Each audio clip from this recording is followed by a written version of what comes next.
today's a work day, and I thought you guys would like to come along with me. I'm going to be working on these beautiful pillow shams. Excuse the light outside, it looks real bright, and then it's, anyway, that's not what's important. So we're going to be working today on trying to finish a client's pillow shams and also to a quilt. And I'm starting a bit late. It's already kind of like 1 o'clock. Usually I like starting earlier, but anyway, let's not do the round thing, but let's get started. One of you asked me a question on how much time do I use on setup. I try to use at least only 15-20 minutes on setting up on the long arm, and there's some tricks that I do or use to have a quicker setup. Okay, one of them is I have a bobbin winder that winds really fast, and I can walk away from it while I'm setting up. I always leave a tail.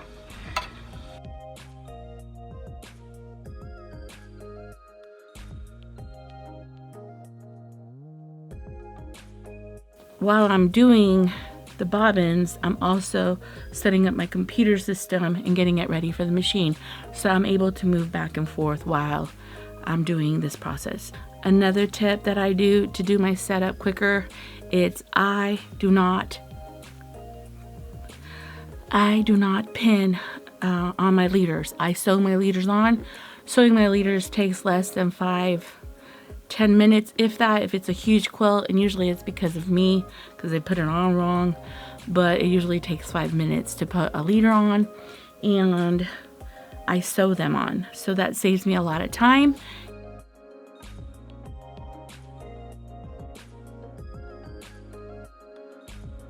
Another thing that saves me time is I have these dowels that I made that I glued one end of it, and I have this that's able to seal it, and I already have these wound, so for a quilt that I need to do, I only need to wind maybe like 2 or 3 more, but this saves me time because I know where they're at and they're inside the spool. I'll do a link up here on how to make these sweet little things. I may start selling these on Etsy for a couple dollars because they're easy and cheap to make, but I know maybe you don't have time to make them. But they fit right into the color of your bobbins. They don't take space, but this is a time saver for me. I already have these wound, so all I need to do is wind maybe 3 more for the quilt that I'm going to work on. And while I'm working on this quilt, I'll be winding some bobbins. So here I basted the top all the way down, and I'm also checking my tension. I always check my tension before I start working on a new day.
What I'm doing is I'm setting it up here so that it will do it on here. How long this takes me to quilt, took me like 3 minutes, maybe 5 to set up.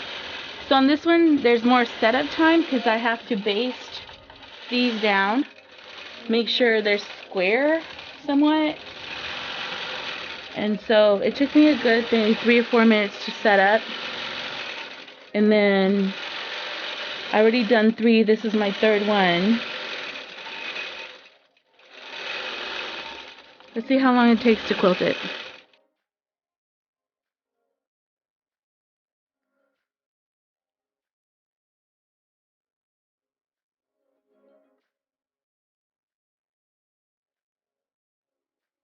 So I just finished doing the pillow shams. Pillow shams took longer because I had to baste each one individually. The client wanted me, like, she sectioned off certain sections.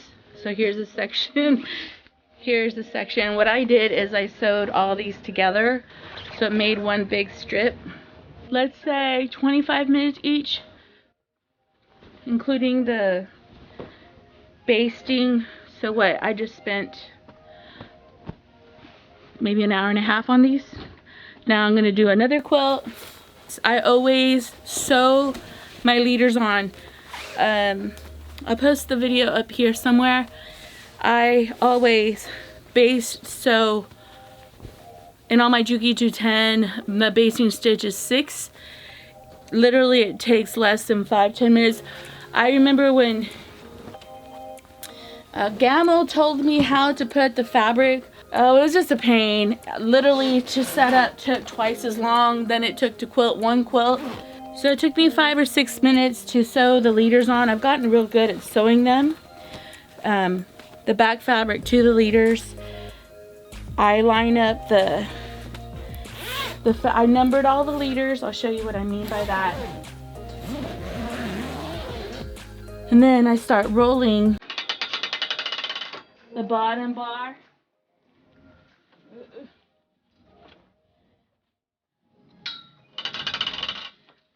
Sometimes I have back fabric sagging, and I think a lot of it is how I put it on the leader, or also too how I'm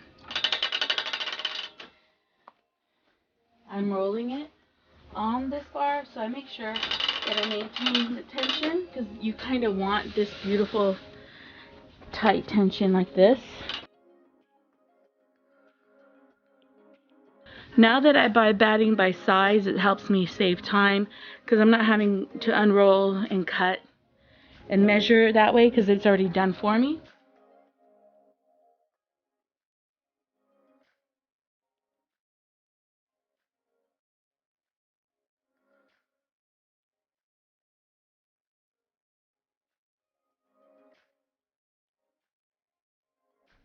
So I have the quilt on the long arm.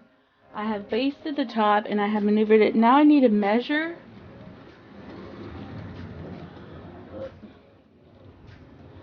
From here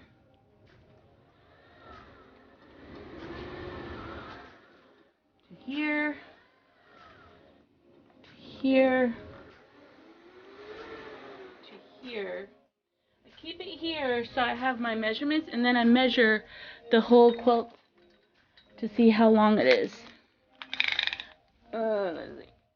And I know I measured when the client gave me the quilt, but I remeasure when it's on the long arm, because I forget, and I want to make sure I'm accurate. 77.5.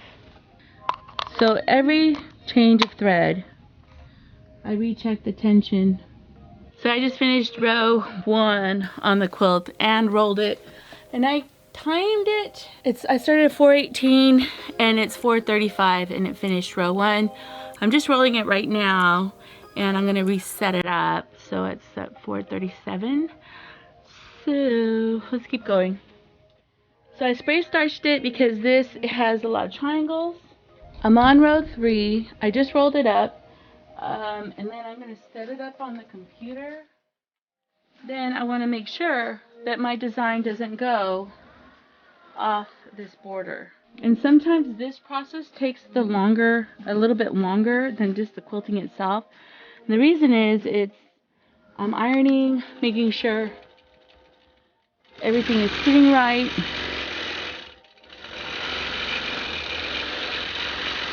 Sometimes I'm basting the fabric.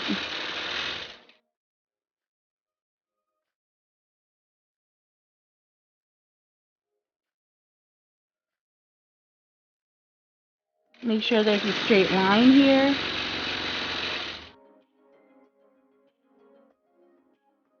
Usually when it does this edge, I watch it a lot because I don't want to for it to puddle here. So what I'm now doing, oh look messy, I'm making sure that the bottom design is not going to over or stitch on top of the design I already put on. So placement.